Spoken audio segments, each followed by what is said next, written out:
नेपाल से अयोध्या आया शालिग्राम पत्थर इन दिनों चर्चा का विषय बना हुआ है। स्वयं भगवान विष्णु के अवतार कहे जाने वाले इन शालिग्राम पत्थरों से ही अयोध्या में रामलला की मूर्ति बनाई जाएगी।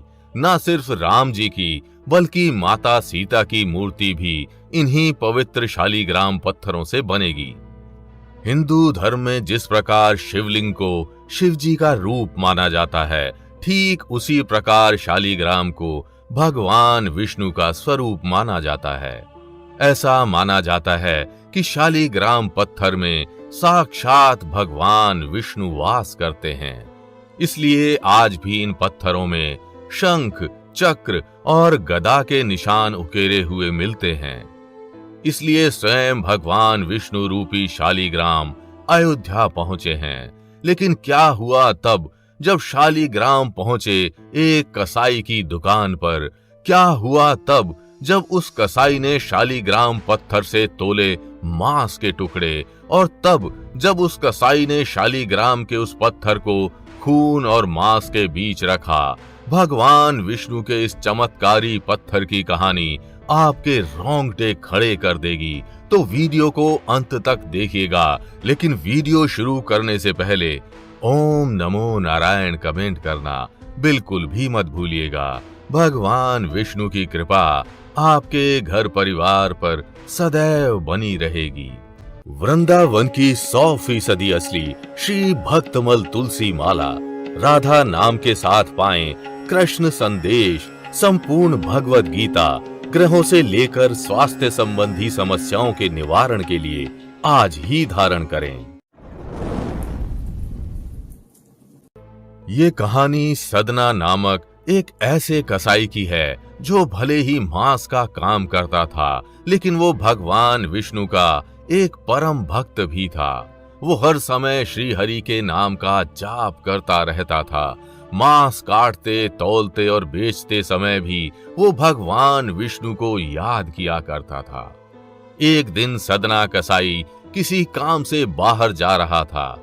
तभी रास्ते में उसका पैर एक पत्थर से टकराया और लड़खड़ाते हुए उसकी नजर उस पत्थर पर पड़ी। सदना कसाई ने उस पत्थर को अपने हाथ में उठाया और उसे देखने लगा।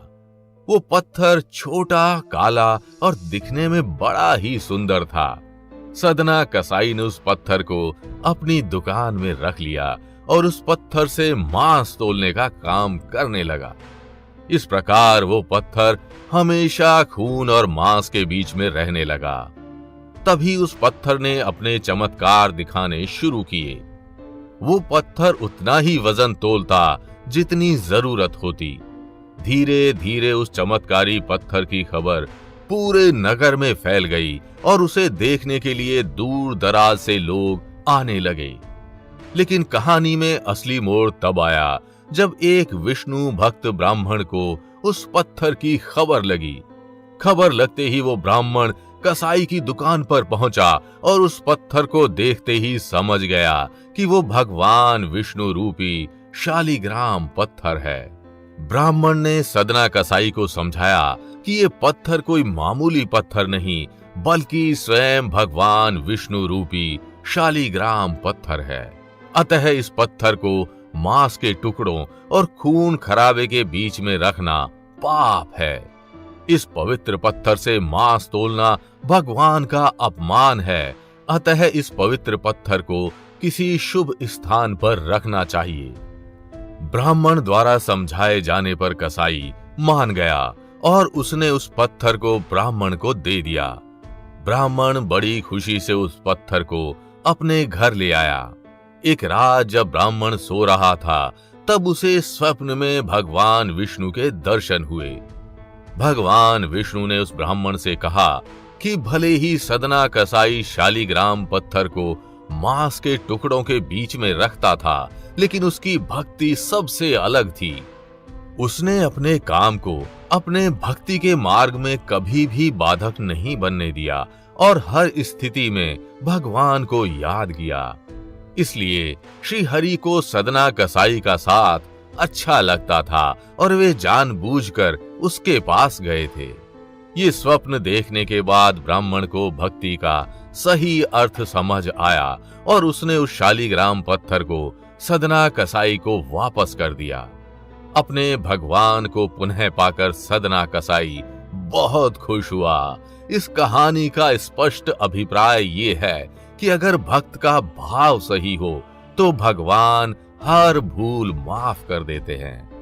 चाहे सदना कसाई का समय हो या फिर राम मंदिर निर्माण का समय, शालीग्राम पत्थर हर काल में पूजनीय रहे हैं। नेपाल से आए ये 2 शालीग्राम पत्थर 6 करोड़ साल पुराने बताए जा रहे हैं, जिनमें एक पत्थर का वजन 26 टन है तो वहीं दूसरे पत्थर का वजन 14 टन है। इन पवित्र शालीग्राम पत्थरों का न सिर्फ धार्मिक और पौराणिक बल्कि ऐतिहासिक और वैज्ञानिक महत्व भी है। ये पवित्र पत्थर काली गंडकी नदी में पाए जाते हैं, जिसे नेपाल में शालीग्रामी नदी और भारत में इसे सप्त गंडकी नदी के नाम से जाना जाता है।